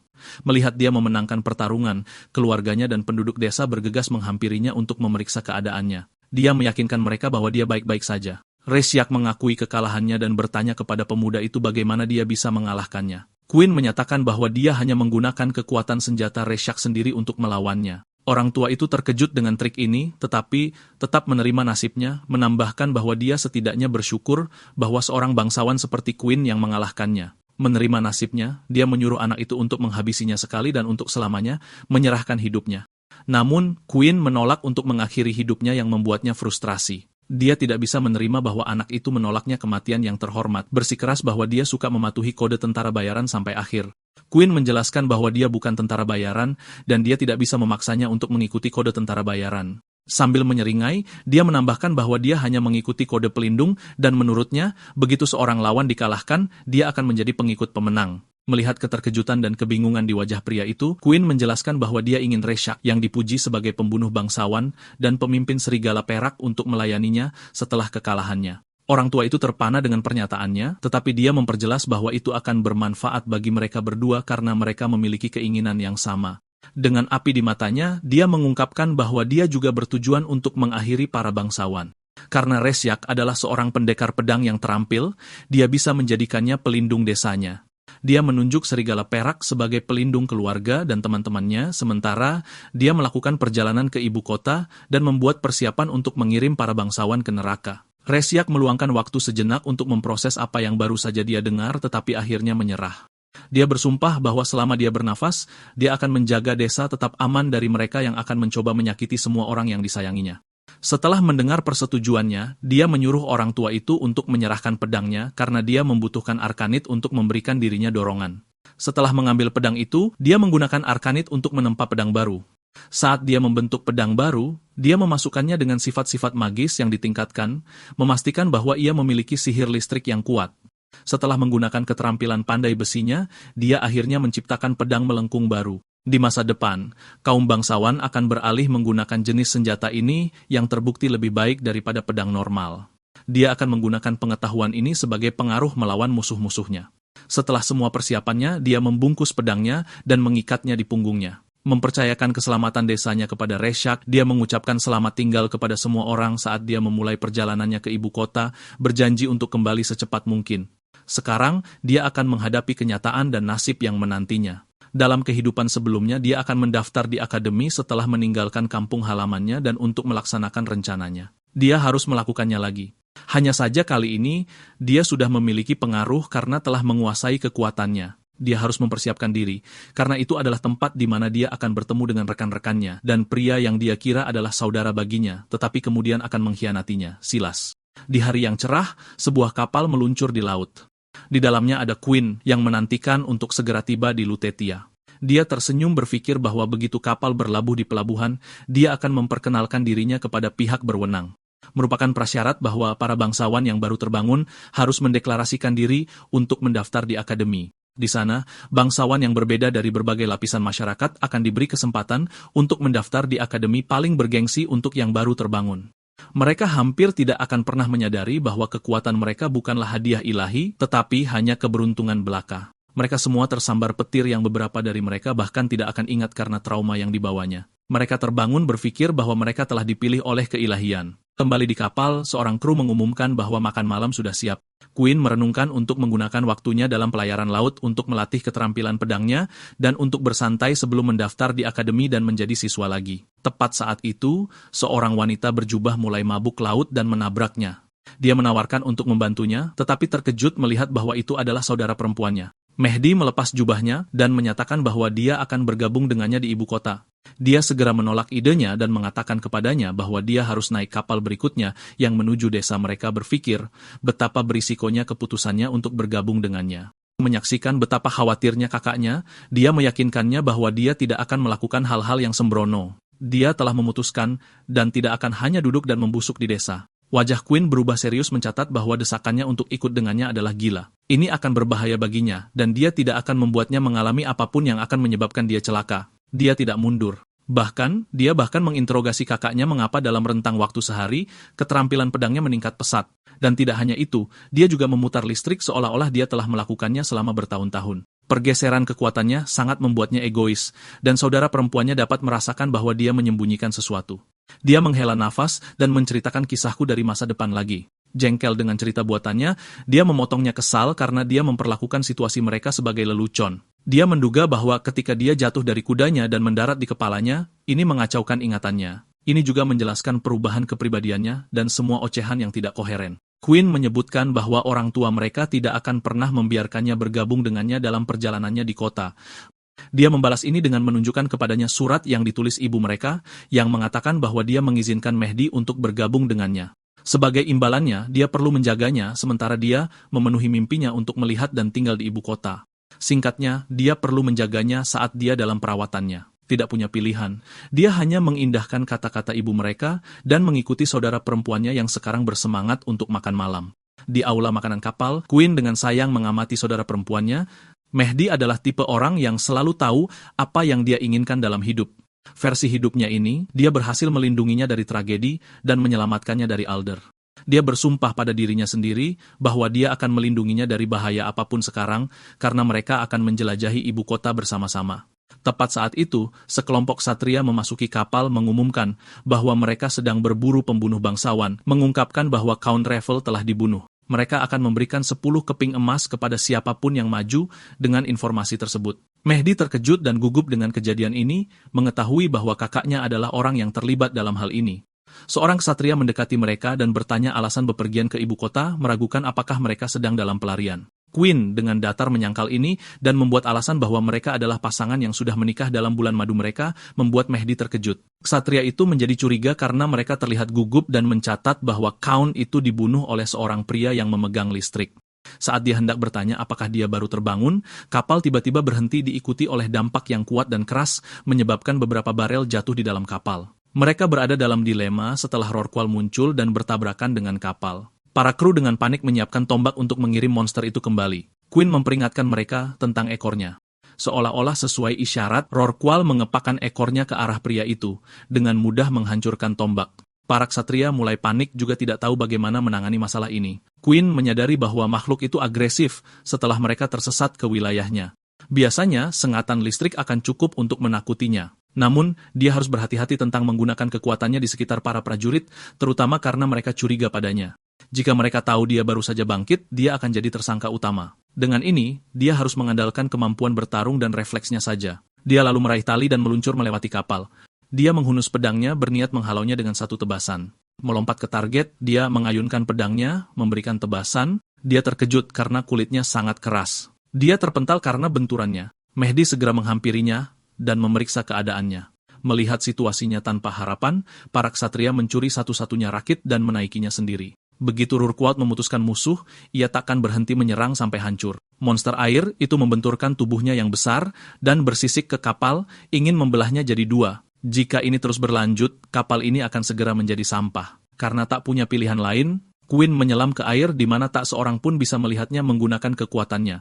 Dia lalu menunggu saat Rorqual mendekat. Dia mengepalkan pedangnya dan mengantisipasi kedatangan monster itu. Dia menghasilkan petir di tangannya dan menyetrum monster air itu sampai ia berenang menjauh. Dia lalu muncul dari air, berpikir bahwa Rorqual itu akan melampiaskan amarahnya pada korban lain karena ia sombong. Sementara itu, ketiga ksatria mendayung panik menjauh dari kapal. Betapa terkejutnya mereka, monster air itu muncul di dekat perahu mereka, tampak lebih marah dari sebelumnya. Ia lalu melampiaskan kekesalannya pada mereka, menghancurkan perahu dalam satu serangan. Sementara itu, kembali di kapal, Mehdi melemparkan tali pada kakaknya untuk membantunya kembali ke dek. Setelah mendarat di dek, dia merasa lega bahwa kapal itu masih utuh. Mehdi tiba-tiba memeluknya, bersyukur kakaknya selamat. Para kru juga merayakannya berterima kasih padanya karena telah menyelamatkan hidup mereka. Mereka melemparkannya ke udara bersorak saat mereka pergi. Kemudian, Quinn merasa lesu setelah dilempar ke udara berkali-kali beberapa waktu lalu. Kapten kapal menyatakan bahwa mereka akan berlabuh di Lutetia dalam beberapa jam. Sementara itu, Quinn menantikan pertemuan dengan para bangsawan dan memikirkan reuni dengan Silas. Quinn tampak damai dan tertidur lelap di dek. Namun, mimpinya jauh dari itu saat ia bermimpi tentang masa lalunya dengan Silas, saling memanggil saudara dan membuat janji bahwa tidak ada yang akan memisahkan mereka sampai sahabatnya mengkhianatinya dan hanya menggunakannya untuk memajukan rencananya. Quinn terbangun dari mimpinya. Dia bermandikan keringat dan terguncang oleh kenangan buruk. Kemudian, mereka akhirnya tiba di ibu kota kerajaan Galia. Mehdi kagum melihat betapa tingginya bangunan-bangunan itu. Dia tak bisa menahan diri untuk tidak mengagumi pemandangan yang ditawarkan kota itu. Sementara itu, karena dia pernah tinggal di sana di kehidupan sebelumnya, Quinn tidak terkesan seperti adiknya dan hanya mencoba mengingat seperti apa tampaknya. Mereka turun dari kapal dan Mehdi tak bisa menahan kegembiraannya saat berjalan di dalam kota untuk pertama kalinya dalam hidupnya. Mereka tiba di hotel tempat mereka menginap dan Quinn menginstruksikan adiknya untuk memesan kamar untuk 1 malam. Dia pergi lebih dulu karena dia harus melapor ke pihak berwenang setempat tentang kehadirannya sebagai yang baru bangkit untuk mendaftar di akademi. Dia hendak pergi saat Mehdi mengingatkannya tentang pembayaran yang perlu mereka lakukan ke hotel. Dia memberinya koin emas yang ditinggalkan para penjaga di kapal karena sepertinya mereka tidak akan membutuhkannya lagi.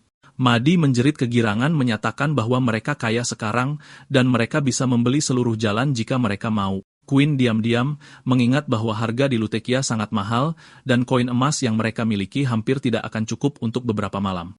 Dia pergi untuk melapor ke pihak berwenang dan mengingatkan adiknya untuk tidak membuat masalah saat dia pergi. Dia tersenyum padanya, meyakinkannya bahwa dia hanya akan menghabiskan uang mereka untuk hal-hal penting. Quinn hanya menggelengkan kepalanya tahu bahwa itu tidak sepenuhnya benar. Yang terpilih adalah sebutan bagi mereka yang diterima di akademi. Namun, masuk ke sana tidaklah mudah.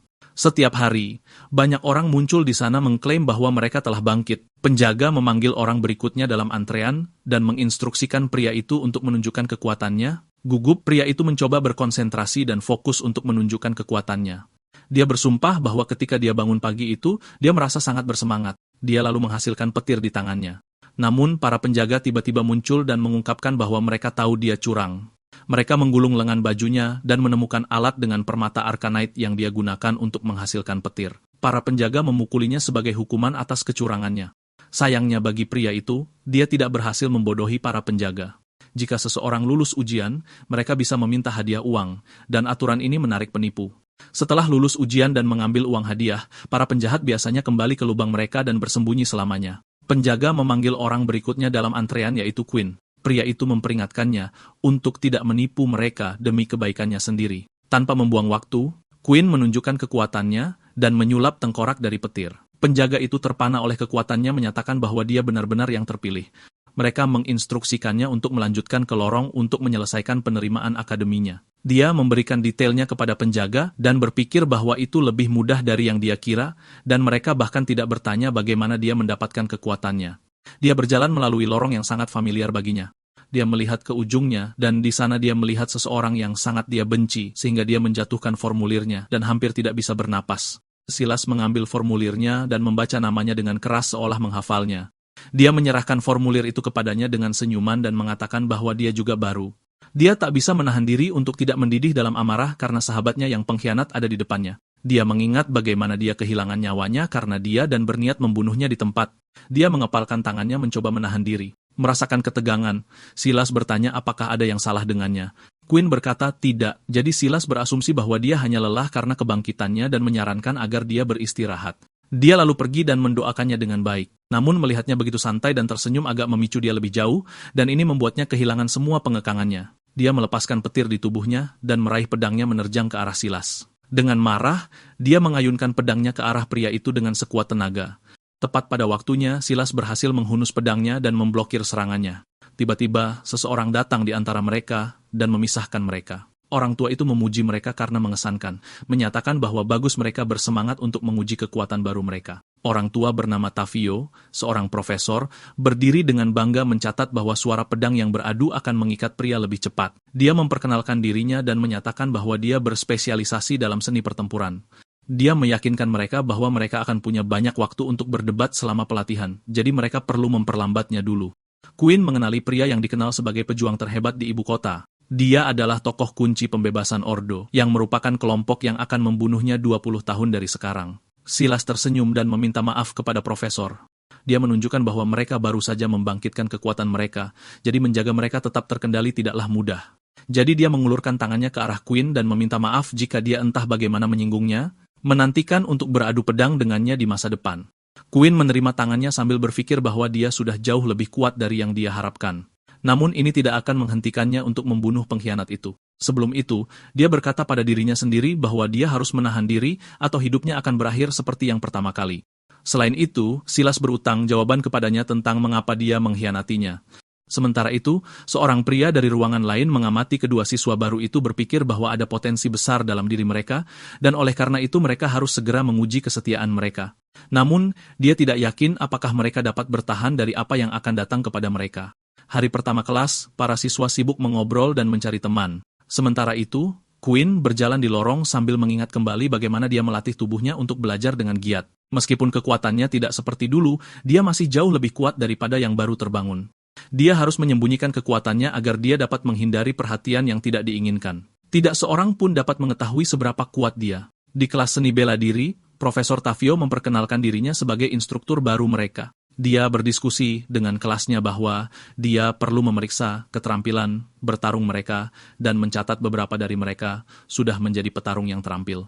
Salah satu siswa segera mengajukan diri untuk memulai pelatihan. Dia ingat bagaimana salah satu siswa meninggal selama pelatihan, kewalahan oleh gelombang petir kuat yang mengalir melalui tubuhnya. Petir tidak menyisakan siapapun dan menyambar anak-anak, orang dewasa, bahkan orang tua. Setiap tahun, lusinan yang baru terbangun mendaftar di akademi untuk benar-benar menguasai kekuatan yang telah mereka peroleh. Setelah menjelaskan aturan, Tavio menyatakan bahwa pelajaran akan segera dimulai. Dia kemudian menunjuk Queen dan menanyakan namanya. Anak laki-laki itu memperkenalkan dirinya dan menyatakan bahwa dia berasal dari Provinsi Timur. Profesor itu tersenyum padanya, mengingat bahwa dia adalah orang yang tadi sangat ingin menguji kekuatannya. Dia menyukai semangat juang anak laki-laki itu, jadi dia tahu bahwa dia adalah pasangan yang tepat untuk dipilih untuk Perry. Dia kemudian memanggil rekannya, Erwin Desak. Pria itu berdiri dengan bangga dan mengancam, ribuan petir hampir terasa di udara dengan kehadirannya. Dia adalah yang tertua di antara para Desak, dan mereka adalah keturunan tiran yang pertama kali bangkit yang memerintah tanah dari balik bayang-bayang. Mereka adalah orang-orang yang membunuhnya, dan dia membenci mereka dengan setiap serat keberadaannya. Dan dengan kekuatannya sekarang, dia tidak dapat melawan Erwin. Jadi dia harus tetap tenang dan menghindari risiko yang sembrono. Dia mengakui kepada profesor bahwa dia terkadang bisa menjadi panas kepala dan mengatakan kepadanya bahwa dia akan kalah dalam pertarungan melawan Erwin. Ini membuat profesor tertawa, mencatat bahwa dia telah menjadi masuk akal sekarang karena dia menghadapi musuh yang tangguh. Tavio kemudian bertanya kepada Erwin apakah ada pendatang baru yang menarik perhatiannya, dan sang pangeran mengatakan bahwa tidak satu pun yang berhasil mencapai puncaknya. Dia menggelengkan kepalanya, menyatakan bahwa angkatan tahun ini sangat lemah, dan salah satu dari mereka sangat tua sehingga dia disamakan dengan fosil. Dia kemudian menunjuk pria itu dan memerintahkan para penjaga untuk membawa orang tua itu kepadanya. Pria itu diseret ke depan. Queen terkejut dengan perubahan itu. Dengan menghindari pertarungan, dia telah melemparkan orang tua itu ke bawah kereta dan pastinya Erwin akan menghancurkannya. Tavio tertawa pada situasi itu, jelas mengejek orang tua itu. Dia menyatakan bahwa pada sinyalnya, mereka perlu melepaskan petir mereka ke musuh mereka. Dia mengingatkan mereka untuk tidak melumpuhkan lawan mereka, tetapi juga menyuruh mereka untuk tidak menahan diri. Queen mengepalkan tinjunya, mencatat bahwa sebagian besar yang baru terbangun bahkan tidak dapat memfokuskan listrik dengan cukup baik untuk membunuh. Namun, untuk garis keturunan bangsawan, itu adalah cerita yang sama sekali berbeda. Kekuatan mereka mekar lebih awal dan pada saat dewasa, sudah menjadi pejuang yang ganas. Menghadapi lawannya, Erwin menyuruh pria itu untuk bersiap, mencatat bahwa orang lemah tidak bertahan lama di akademi. Mengetahui bahwa orang tua itu pasti akan mati, Queen tidak bisa hanya berdiri dan menonton, mengatakan bahwa dia harus melakukan sesuatu. Bergerak dengan sembrono, dia menerjang ke dalam pertarungan dan mencoba menghentikannya, melawan serangan Erwin. Pangeran itu tersenyum, senang dengan gerakan tak terduganya. Tavio bertepuk tangan, terkesan bahwa siswa itu cukup berani untuk memasukkan dirinya ke dalam duel. Meskipun dia berani, mereka masih gagal memenuhi serangan Erwin dengan salah satu serangannya sendiri, meskipun Erwin hanya menggunakan sebagian kecil dari kekuatannya. Dengan ini, Queen hanya dapat bergabung dengan grup D. Jika dia bekerja keras, maka dia mungkin akan dipromosikan. Ini tidak membantu Queen karena grup D adalah yang terlemah dari yang terbangun. Alih-alih kecewa, dia cukup senang bahwa dia tidak akan diganggu oleh Desak maupun kroninya. Tepat pada saat itu, seorang teman sekelas Irwin masuk, marah karena dia dihina oleh Queen yang menyela duelnya. Dia menyarankan agar mereka menghukum Queen karena menyela duelnya. Erwin menyeringai, mengatakan bahwa lalat tidak dapat menghina kehormatan seorang pria, dan bahwa singa seperti dia tidak peduli tentang urusan serangga. Keesokan harinya, di aula perjamuan akademi, saat dia membawa makanannya ke meja, dia memperhatikan bahwa orang tua itu duduk sendirian dan tidak ada yang mau duduk dengannya, dijauhi karena apa yang terjadi dalam duel. Dalam kehidupan masa lalunya, dia juga terobsesi dengan kekuasaan. Dia bertemu Silas dan bersama-sama mereka hidup dan bernapas untuk mendapatkan tempat di grup Alpha. Bersama-sama, mereka tak terhentikan. Karena grup A dicadangkan untuk keturunan bangsawan sejak lahir, mereka dengan brutal berlatih sampai mereka akhirnya berhasil masuk ke grup A, dan itu memberi mereka tiket ke elit bangsawan dan langkah pertama mereka untuk menghancurkannya dari dalam. Kali ini, dia akan menjaga jarak dari para elit, dan hanya akan menjadi orang buangan. Dia duduk di seberang orang tua itu dan menyapanya, memperkenalkan dirinya. Dia menanyakan nama pria itu karena dia tidak menangkapnya tadi. Orang tua itu meminta maaf kepadanya dan menyebutkan bahwa dia telah mengambil sumpah diam, tetapi karena Queen menyelamatkan hidupnya, dia akan melanggarnya untuknya. Dia kemudian memberitahu Queen bahwa namanya adalah Shin, dan dia sekarang akan kembali ke sumpahnya. Queen menganggapnya aneh, tetapi memiliki teman lama di akademi yang bisu mungkin adalah hal terbaik yang bisa dia harapkan. Dia dapat dengan mudah berbaur dengan latar belakang, dan tidak ada yang akan memperhatikannya saat dia menjalankan rencananya. Dia berencana untuk mengumpulkan sebanyak mungkin informasi intelijen tentang Desak dan sekutu mereka, dan dia menjadi orang buangan memastikan tidak ada yang akan mengganggunya saat dia mengumpulkan informasi mereka. Sementara itu, di latar belakang, seseorang dari kafetaria berkeliaran untuk menawarkan tambahan kepada para siswa. Wanita itu menawarkan tambahan kepada Queen, dan dia terkejut melihat saudara perempuannya dengan seragam kafetaria. Dia meraih tangannya dan menyeretnya ke sudut menuntut mengapa dia bekerja di akademi. Dia bilang seseorang harus bekerja untuk mendapatkan uang karena harga di Lutetia sangat mahal. Dia menggelengkan kepalanya frustrasi dan menyuruhnya mencari pekerjaan di tempat lain. Saat itu Zeke muncul, salah menafsirkan keributan itu sebagai Queen melecehkan pelayan. Dengan rantai melilit tubuhnya, dia mendekati Queen dengan aura yang mengintimidasi, bersumpah untuk mengajarinya sopan santun. Para siswa mulai berbisik-bisik melihat Zeke marah pada orang yang baru bangkit. Queen diam-diam memarahi dirinya sendiri karena mendapat masalah begitu dia memutuskan untuk menjauh dari radar. Zeke sudah menyemburkan api padanya sejak dia melawan Erwin selama ujian. Para siswa menatapnya dengan mata kasihan sekarang karena dia membuat para elit tidak menyukainya, terutama setelah Zeke bertekad menghukumnya atas kelancangannya terhadap Pangeran Erwin. Zeke mengatakan kepadanya bahwa dia tidak berada di desanya yang hina, jadi sebaiknya dia menunjukkan sopan santun. Dia tidak boleh melecehkan para pelayan di akademi dan harus mematuhi aturan setiap saat. Dia bukan siapa-siapa, jadi dia seharusnya tidak bertingkah seperti itu. Untuk mengingatkannya akan perbedaan status mereka, dia menunjukkan bros yang menandakan bahwa dia adalah salah satu elit sementara Queen bukan. Dia mungkin berhasil mendapatkan setetes darah bangsawan, tetapi dia tetap bukan siapa-siapa dibandingkan dengan mereka. Dia kemudian meraih Queen di kerahnya dan menegaskan bahwa dia hanyalah darah kotor. Darah tinggi adalah keturunan dari rumah bangsawan kuno. Kekuatan mereka terbangun di masa kanak-kanak, dan mereka sudah memiliki status bangsawan pada saat mereka memasuki akademi, dan setetes darah membuktikan peringkat mereka. Setiap tahun, calon harapan yang baru terbangun bergabung dengan mereka, ingin menguasai kekuatan mereka. Namun, siswa-siswa itu dicap sebagai milik tempat darah kotor. Untuk menenangkan pria di depannya, dia meminta maaf dan menyatakan bahwa dia tahu tempatnya dan tidak bermaksud menyinggung siapapun dengan tindakannya. Saat dia menjelaskan, dia terkejut menerima pukulan dari Zeke yang tersinggung ketika dia berbicara tanpa izinnya.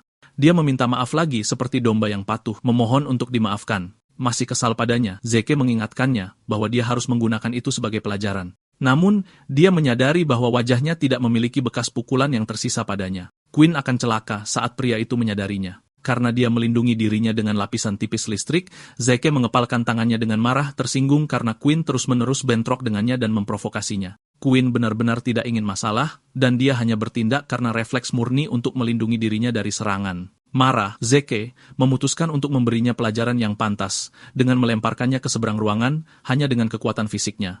Ini tidak meninggalkan pilihan lain bagi Queen, memaksanya untuk akhirnya memutuskan untuk bertarung. Namun, dia masih tidak bisa melepaskan kekuatan penuhnya. Tiba-tiba, Zeke menyerangnya, menghasilkan petir, dan mengirimkannya ke arahnya. Ini segera memberikan kerusakan berat pada Queen, melukainya. Karena dia perlu memenangkan pertarungan, dia memutuskan untuk menggunakan lebih banyak kekuatan, melepaskan muatan listrik tambahan untuk memblokir serangan yang akan datang dari lawannya. Namun, ini masih terbukti kurang karena Zeke terus mengalahkannya. Si bangsawan tinggi menyeringai melihat penderitaannya, mengejeknya, karena tidak lebih dari itu, dan jelas tidak memiliki kesempatan melawannya. Dia mengirim lebih banyak petir ke arah Queen, melukai anak itu lebih jauh. Dia tidak percaya bahwa Zeke jauh lebih kuat darinya. Si bangsawan tinggi mendekatinya dan memujinya karena bertahan selama itu. Namun, dia berniat untuk mengakhiri pertarungan sekarang dan menjadikannya pelajaran bagi semua mahasiswa baru untuk dilihat dan dipelajari. Semua mahasiswa baru membeku di tempat ketika Zeke memberikan pukulan terus-menerus kepada Quinn.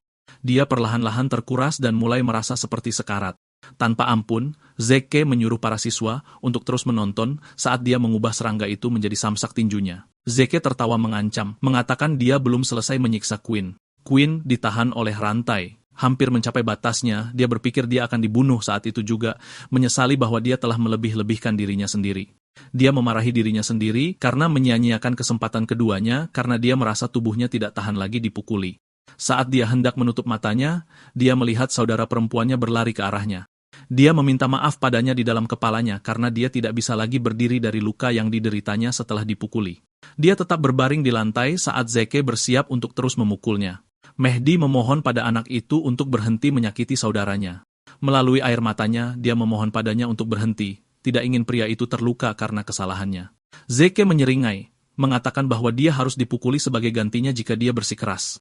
Dia kemudian meraihnya dengan niat untuk memberinya pelajaran, mengatakan bahwa hari ini adalah hari keberuntungannya. Mehdi menjerit saat dia diseret oleh Highborn. Quinn memohon pada Zeke untuk tidak membawa gadis itu, tetapi kesadarannya perlahan menghilang. Dia pernah meninggalkan Mehdi karena haus balas dendamnya yang buta, dan karena itu, dia tidak bisa melanjutkan hidupnya.